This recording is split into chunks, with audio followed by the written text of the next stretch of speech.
Ghosts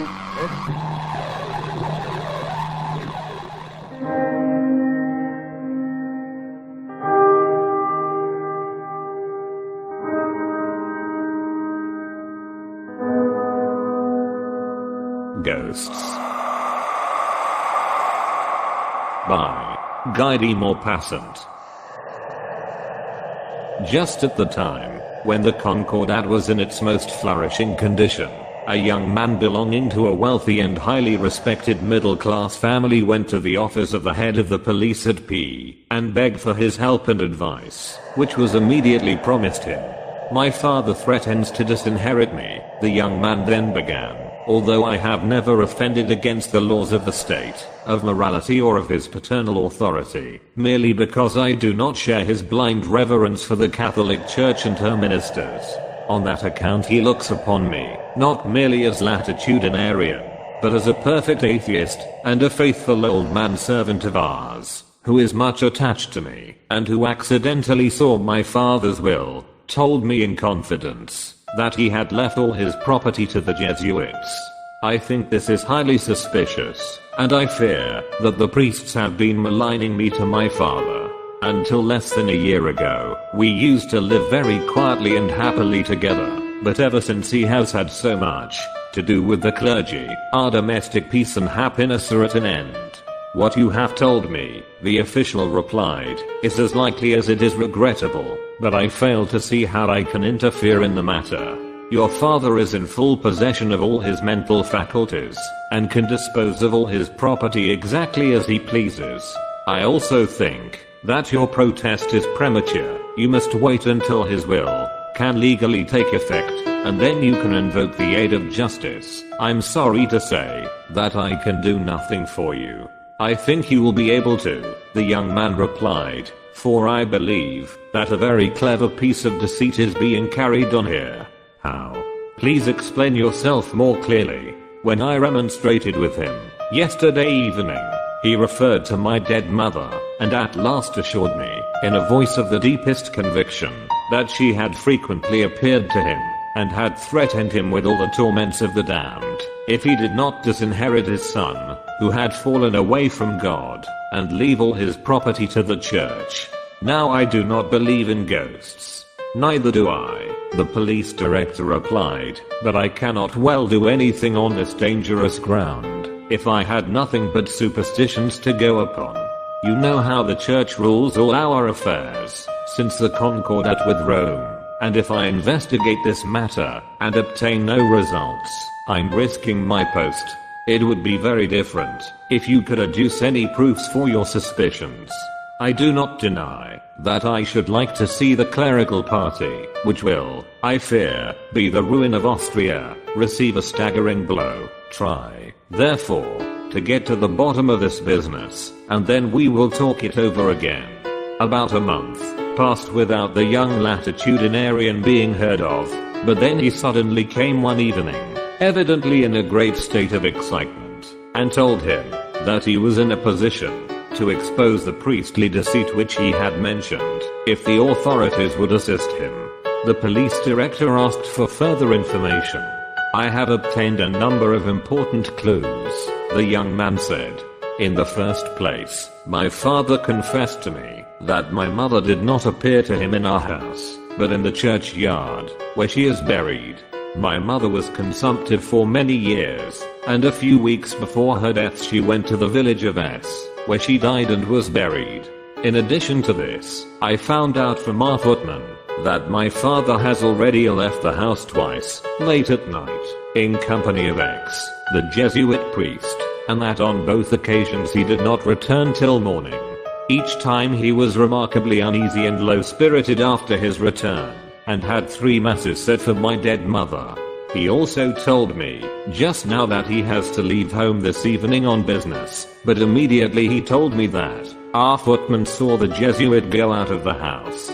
We may, therefore, assume that he intends this evening to consult the spirit of my dead mother again, and this would be an excellent opportunity for getting on the track of the matter, if you do not object to opposing the most powerful force in the empire, for the sake of such an insignificant individual as myself."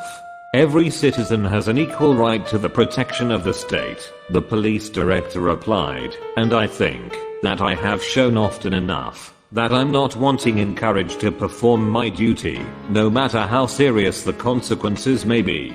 But only very young men act without any prospects of success, as they are carried away by their feelings.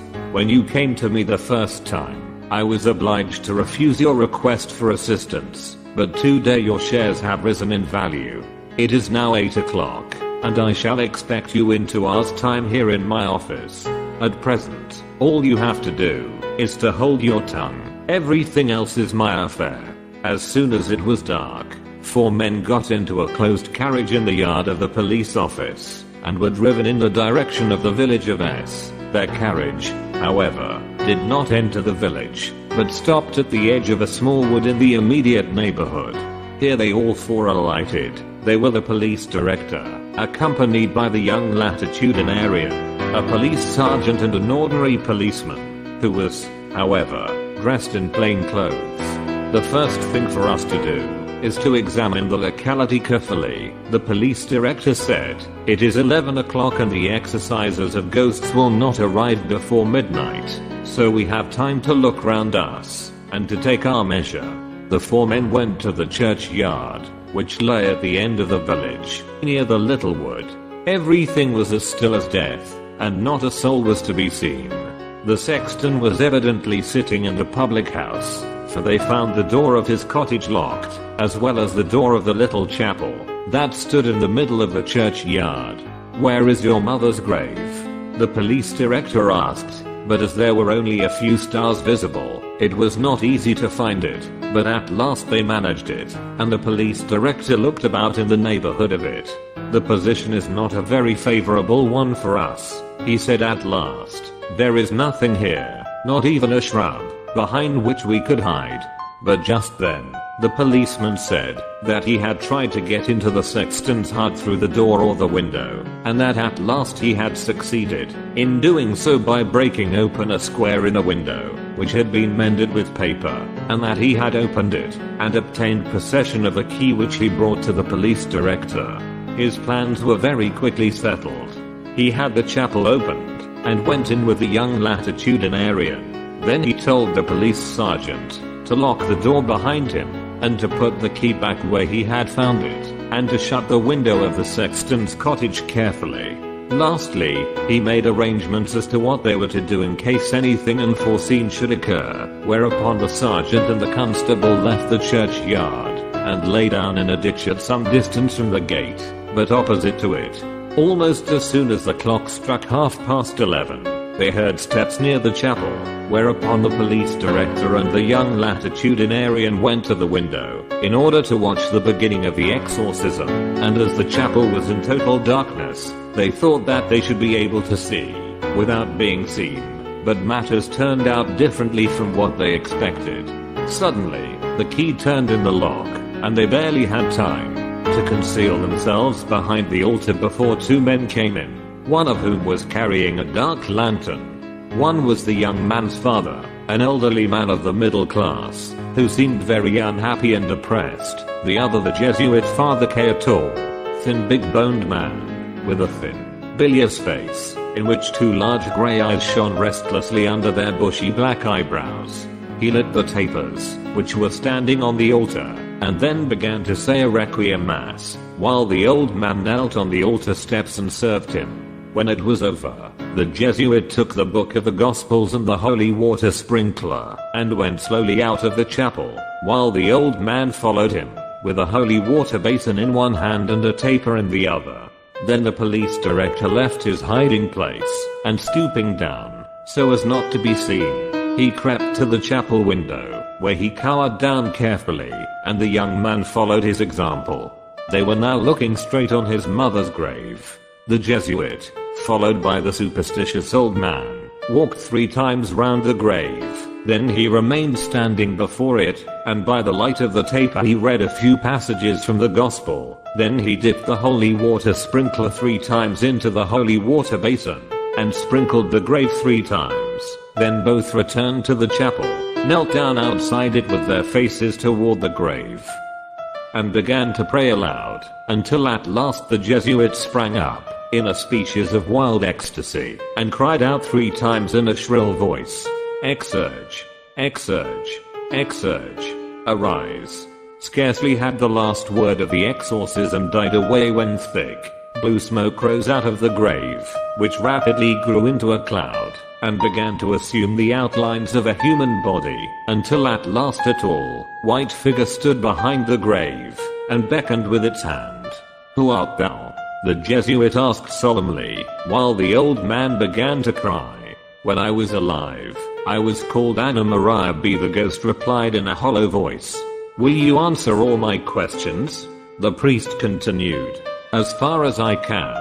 Have you not yet been delivered from purgatory by our prayers, and all the masses for your soul, which we have said for you?" "Not yet, but soon. Soon I shall be." "When?"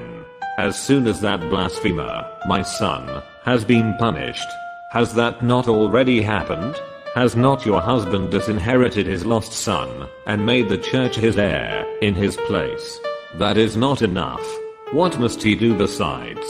"He must deposit his will with the judicial authorities as his last will and testament, and drive the reprobate out of his house." "Consider well what you are saying.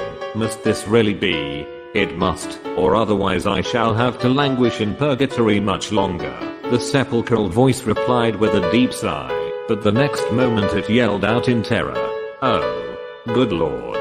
and the ghost began to run away as fast as it could. A shrill whistle was heard, and then another, and the police director laid his hand on the shoulder of the exorciser accompanied with the remark, "You are in custody." Meanwhile, the police sergeant and the policeman, who had come into the churchyard, had caught the ghost and dragged it forward. It was a sexton, who had put on a flowing, white dress, and who wore a wax mask, which bore striking resemblance to his mother, as the son declared. When the case was heard, it was proved that the mask had been very skillfully made from a portrait of the deceased woman. The government gave orders that the matter should be investigated as secretly as possible, and left the punishment of Father K to the spiritual authorities, which was a matter of course, at a time when priests were outside the jurisdiction of the civil authorities, and it is needless to say that he was very comfortable during his imprisonment, in a monastery in a part of the country which abounded with game and trout. The only valuable result of the amusing ghost story was that it brought about a reconciliation between father and son, and the former, as a matter of fact, felt such deep respect for priests and their ghosts in consequence of the apparition, that a short time after his wife had left purgatory for the last time, in order to talk with him, he turned Protestant.